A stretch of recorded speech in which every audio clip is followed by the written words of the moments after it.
You guys know we had to return to our roots. M-X-Saber Invoker came off the list a while back, and I'm going to show you some Phantom Knight combos with it, some replays, and a deck list. Let's jump right into it. So right here, we are testing this out in single player.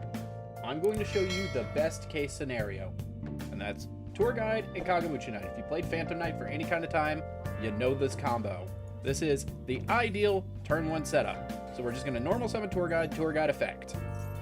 And then we're going to chain Kagamuchi Knight. And since we're under OCG hand trigger rules, they can Ash the Tour Guide here. We're going to resolve, special summon the Kagamuchi Knight, and then with Tour Guide, we're going to grab out Graph. Then we're going to go ahead and link into Cherubini. And with Cherubini, we're going to go ahead and we're going to send the Phantom Knights of Ancient Cloak. You may ask, why are we sending Ancient Cloak?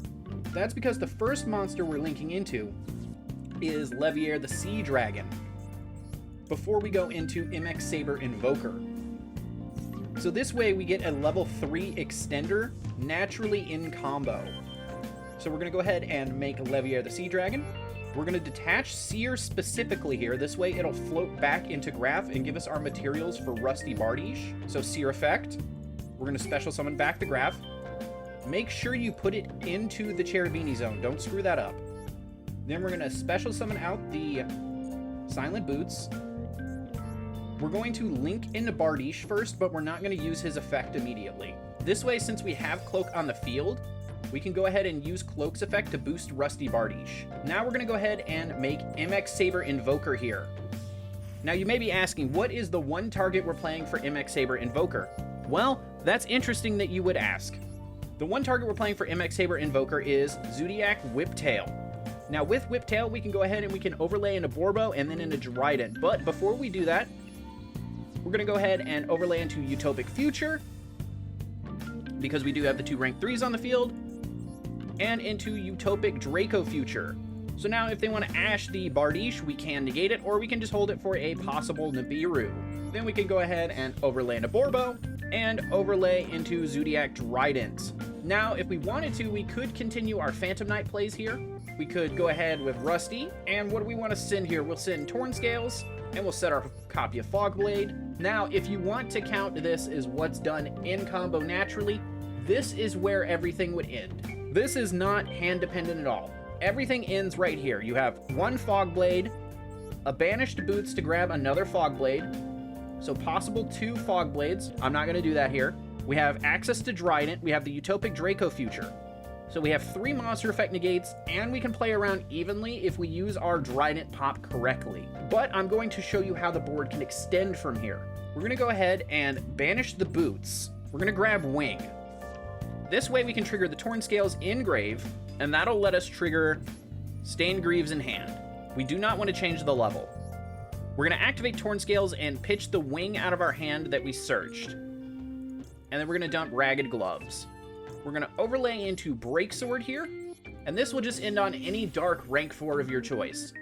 We happen to choose Time Thief Redoer here, just because it's good to kind of get the knowledge of what your opponent is playing, so you can optimally use your disruptions to your advantage. But you can play any dark rank 4 in that choice. If you want to play the Dark Requiem package, you can.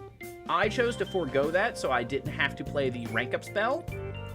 We are on Arc Rebellion, but this is not the board for Arc Rebellion. And since we're using Ragged Gloves here, Time Thief Redoer is getting a fat boost up to 3,400. Then we can just set our last copy of Fogblade and pass turn there. So what we have on the board, since we were able to extend a little further, 3 monster effect negates, a pop, a possible disruption or draw off of Time Thief Redoer.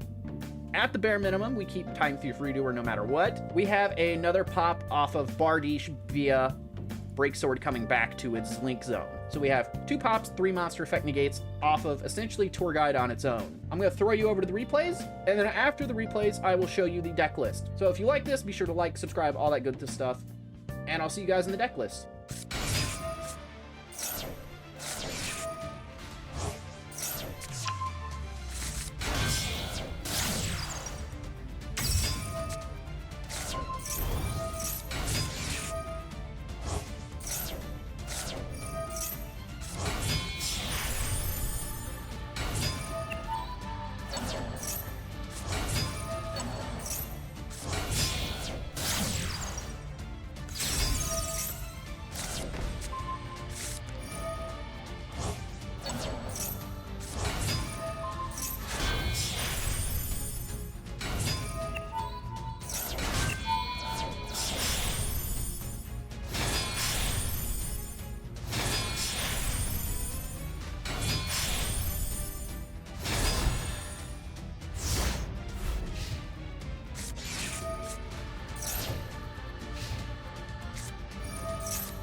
And here's the deck list. Make note, in a couple of the replays you saw talents, we ended up cutting that so we could get down to 40, but this is the final list. We're on triple Maxi, triple Tour Guide, triple Kagamucha Knight, Graph, Seer, double Ancient Cloak, triple Boots, 1 Gloves, triple Ash, 1 Psychic Wielder, 1 The Phantom Knights of Stained Greaves, triple Torn Scales, 1 Zodiac Whiptail. Why we chose Whiptail specifically is because of its effect of when it's attached as Xyz material, when it battles a monster, it can banish it.